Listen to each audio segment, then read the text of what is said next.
So Stefan is up next, and Stefan is a research software engineer at the Psychoinformatics group at Forschungszentrum Jülich in Germany, where he develops software and tools for decentralized research data management.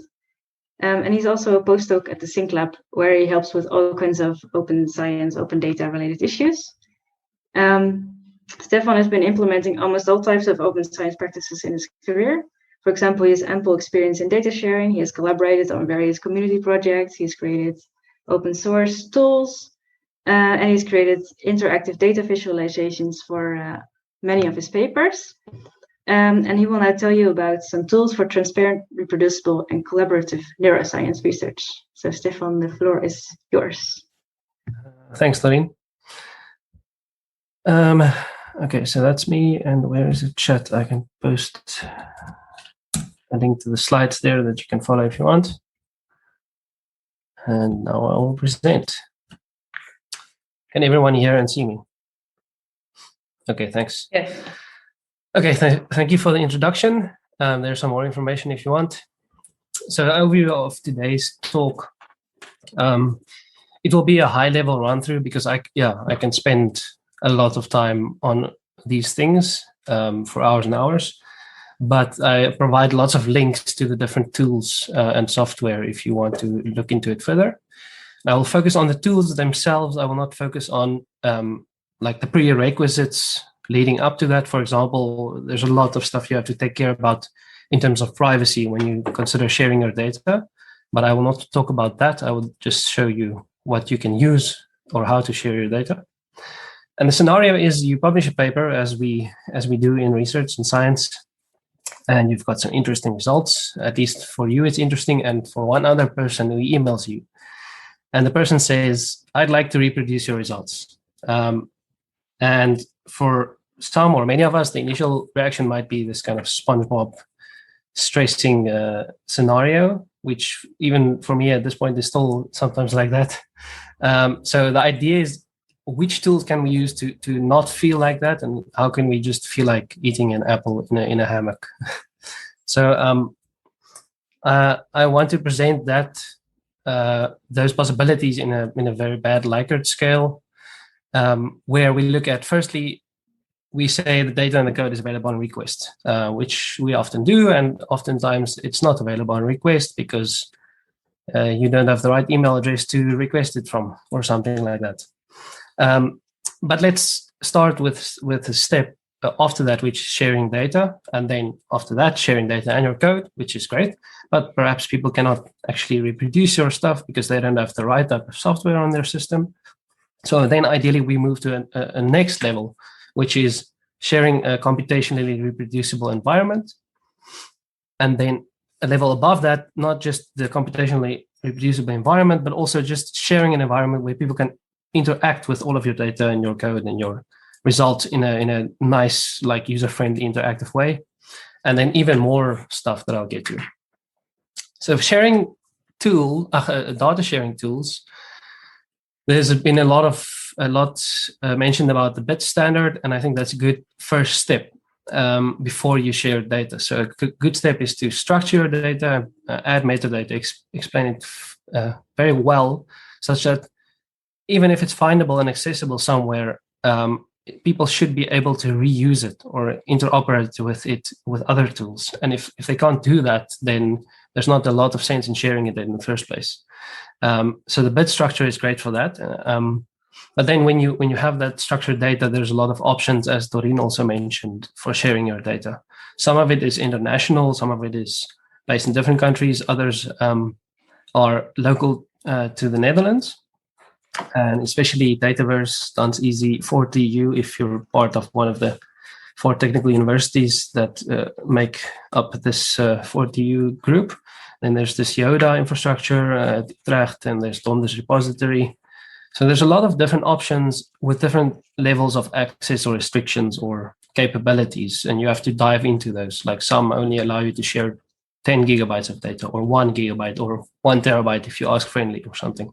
So several of these steps you have to take further, but this is at least a good starting point for sharing your data. Open Nero is, as Doreen also mentioned, USA based, but it's open to everyone. especially for sharing pets data.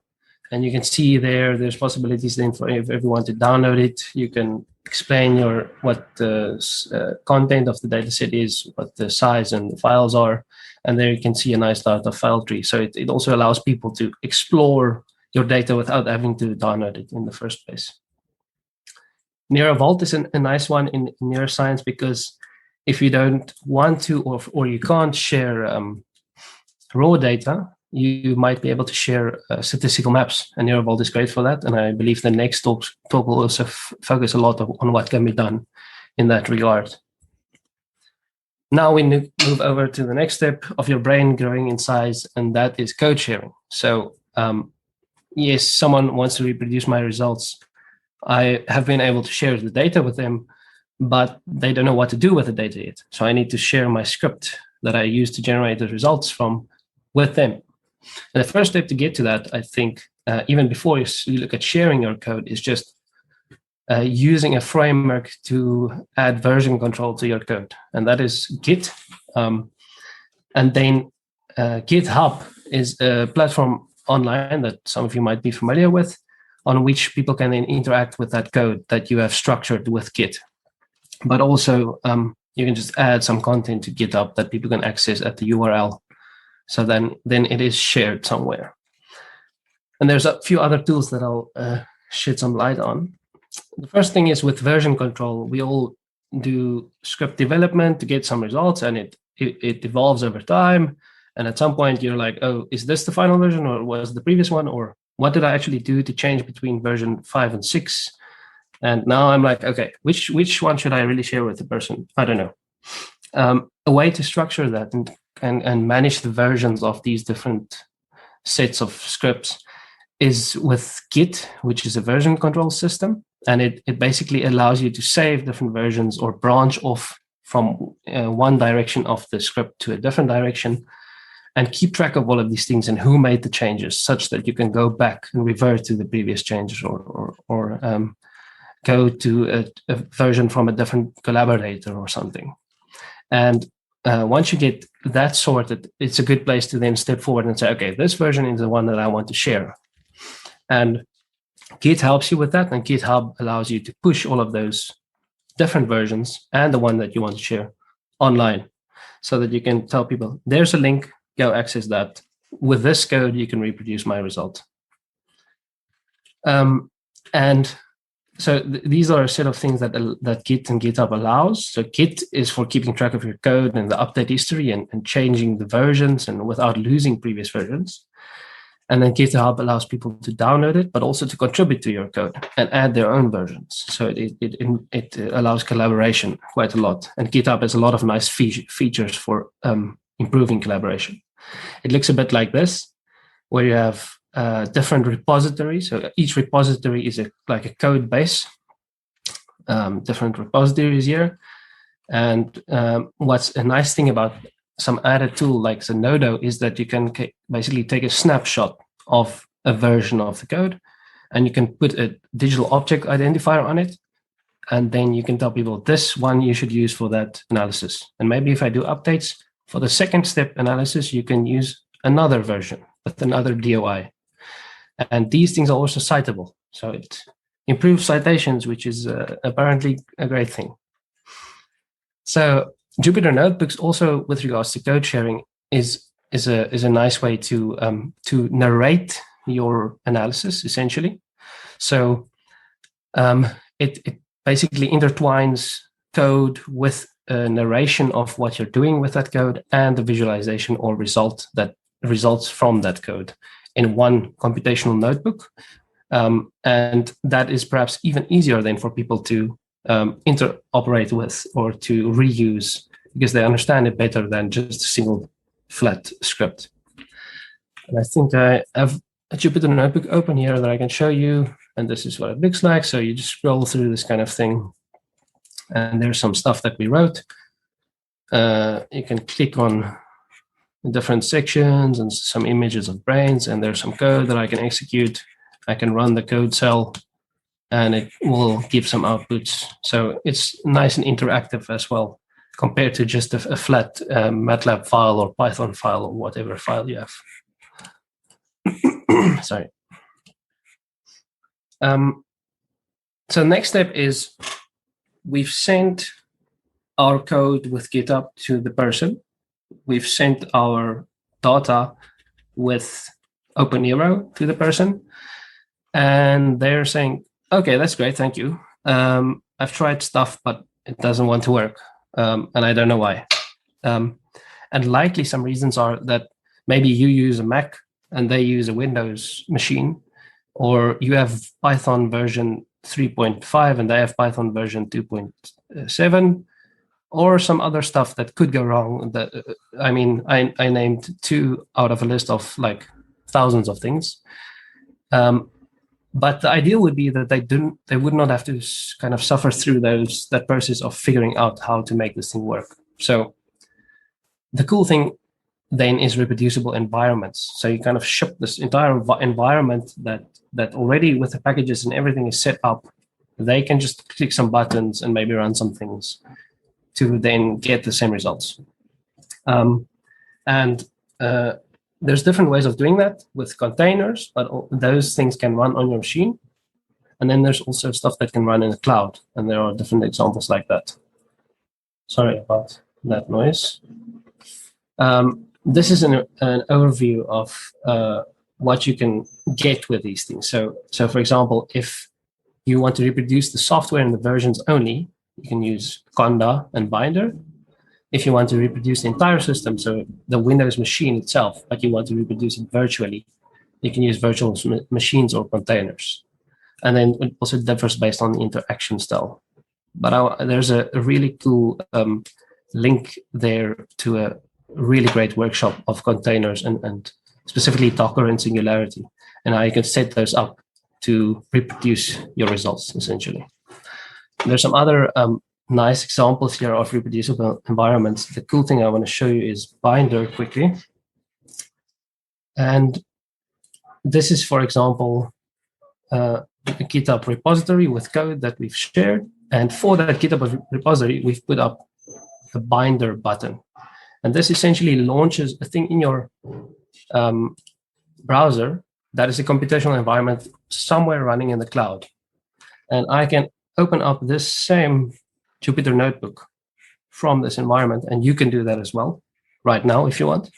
It will just take some time to launch the Binder instance. And essentially, yeah, there it starts up. So this tab I have open here is running on my computer. This one is the same content, but it's running somewhere in the cloud, and you can do the same. And this essentially allows you to click through all of these things without having ever to set up any software or data to do that, which in my opinion is really awesome. There's a lot of other aspects to reproducible environments that we can work with that essentially uses the same concept. So it runs in a kind of containerized environment somewhere in the server somewhere, and maybe you can access it through the internet. There's stuff like BrainLife, which is a whole environment of where you can mix up code and data and run like complicated computations, everything in the cloud without having to do that locally. BIDS apps is really cool as well, because BIDS apps can also run in the cloud if they're set up that way. But the cool thing there is that you can use all of these applications and software and analysis pipelines without knowing how to run them, because your BIDS data set is understandable by these apps. And the software analysis pipelines are already set up in a kind of containerized version. So you can just stick these two together and they kick stuff out for you, and hopefully the results are to your liking. And then, Stefan? Yes. Can we round up, because we only have 10 minutes left for okay. Yeah. This is almost at the finish line. Good. Okay. There's some other links there as well. I'm not going to go into them. The last kind of galaxy brain explosion experience, in my opinion, is interactive data exploration. So you give people an environment in the cloud that they can not only generate the results in the same way, but also explore with the data. Now, I've created one with Plotly and Dash, which is a really nice framework for doing that. And this is for some of my own work, but this is a website that people can access that's tied to a research paper. And they can look at some of the results and some of the data. Like I'm looking at signal to noise ratios of a bunch of people. Okay, please generate. There it is. So you can actually run through this and interact with all of the data points, like individual data points, and scan and scroll and whatever. And anyone can do this, and it's kind of tied to a paper. So it makes the results much more interactive, but also reproducible. I've added a slide here about DataLad, which I think is a nice way to tie all of what I've said together, because it allows you to manage your data. Like you use Git to version control your code, you can use DataLad to version control your data and save all the different interim steps that the changes that you've made to the data. You can add a container to it such that you can tell DataLad, okay, on this version of that raw data set, please run the analysis that is contained in this Docker container and save the results in a certain format in a notebook, for example. And DataLad ties all of that nicely into a single framework. And this is an example with lots of links that you can look at, a full data set that's managed collaboratively in a decentralized fashion with DataLad that has a lot of these aspects that I've run through already. So thank you for listening to this. It was a very quick run through. There's a lot of content. If you want to ask me questions about it, you can send me a mail or contact me on Twitter or something. Feel free. Thank you. Thank you a lot, Stefan.